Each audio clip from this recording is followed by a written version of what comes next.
ગાંધીનગર સ્થિત cyber centre of excellence આતંકવાદી funding, આંતરરાષ્ટ્રીય ડ્રગ્સ નેટવર્ક અને ડાર્ક વેબ સાથે જોડાયેલા મોટા ક્રિપ્ટોકરન્સી નેટવર્કનો પર્દાફાશ કર્યો છે. અંદાજે ₹226 કરોડથી વધુના ડર્ટી ક્રિપ્ટો ટ્રાન્ઝેક્શન યુએસડીટીમાં કન્વર્ટ કરીને ટોળકીના વધુ એક સાર્થકની ધરપકડ કરવામાં આવી છે.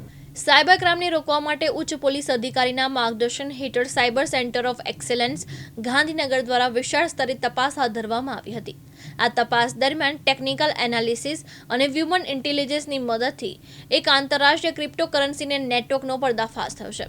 આ નેટવર્ક ડાર્ક વેબ મારફતે નાર્કોટિક ડ્રગ્સના વેચાણ, મની લોન્ડરિંગ અને આતંકવાદી ફંડિંગ જેવી ગેરકાયદેસર પ્રવૃત્તિ સાથે સંકળાયેલો હોવાનું ખુલ્યું છે. અગાઉ આ કેસમાં 12 આરોપીની ધરપકડ થઈ ચૂકી છે, ત્યારે તાજેતરમાં વધુ એક સાગરીતની ધરપકડ કરવામાં આવી છે. તપાસમાં જાણવા મળ્યું છે કે આ ટોળકી મોટા પ્રમાણમાં ડર્ટી ક્રિપ્ટો ટ્રાન્ઝેક્શનને યુએસડીટી જેવી ક્રિપ્ટોકરન્સીમાં કન્વર્ટ કરી નાણાંને ટ્રેસ ન થઈ શકે તેવી રીતે હેરફેર કરતી હતી. અધિકારીઓના જણાવ્યા મુજબ આ સમગ્ર નેટવર્ક આંતરરાષ્ટ્રીય સ્તરે ફેલાયું છે અને તેના અન્ય જોડાણ અંગે વધુ તપાસ ચાલી રહી છે. ગુજરાત સાયબર સેન્ટર ઓફ એક્સેલન્સની ટીમ દ્વારા થોડા સમય પહેલા જે 226 કરોડ રૂપિયાના નાણાકીય વ્યવહારો, જે ક્રિપ્ટો ટેરર ફંડિંગ, બ્રિટન ખાતેના ડ્રગ નેટવર્ક, ડાર્કનેટ સાથે જોડાયેલી જે ગેંગ પકડેલી હતી, એમાં વધુ એક આરોપી શબ્બર હુસેન મોહમ્મદ હનીફ પટેલા, જે રહેવાસી છે બુસરા હિલ્સ, સરખેજ, અમદાવાદનાઓની ધરપકડ કરવામાં આવેલી છે.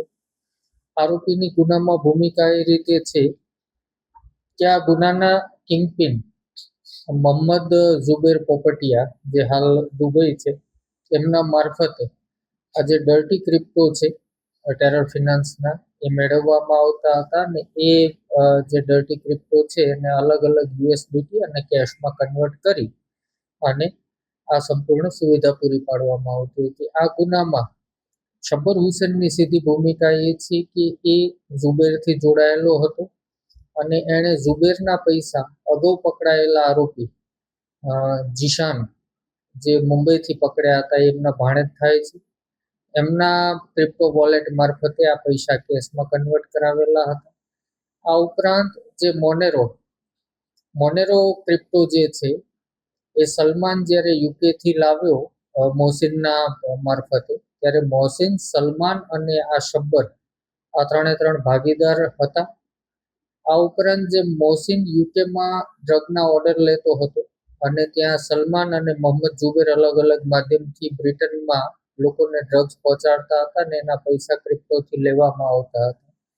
તેમાં સબ્બર હુસેન પણ પોતાના Instagram account UK medicine on wheel નામનું અકાઉન્ટ બનાવેલું હતું અને ઇન્સ્ટાગ્રામથી જે લોકોનો સંપર્ક થાય એ લોકોને પ્રતિબંધિત દવાઓ બ્રિટનમાં પૂરી પાડવાનું કામ મોહસિન મોલાની અને મોહમ્મદ ઝુબેર પોપટિયા મારફતે કરતો હોવાનું ધ્યાન પર આવેલું છે. આમ આ ગુનામાં 13મા આરોપી તરીકે શબ્બર હુસેનની ધરપકડ કરવામાં આવી છે. અવકાશ બારોટ, દિવ્યાંગ ન્યૂઝ, ગાંધીનગર.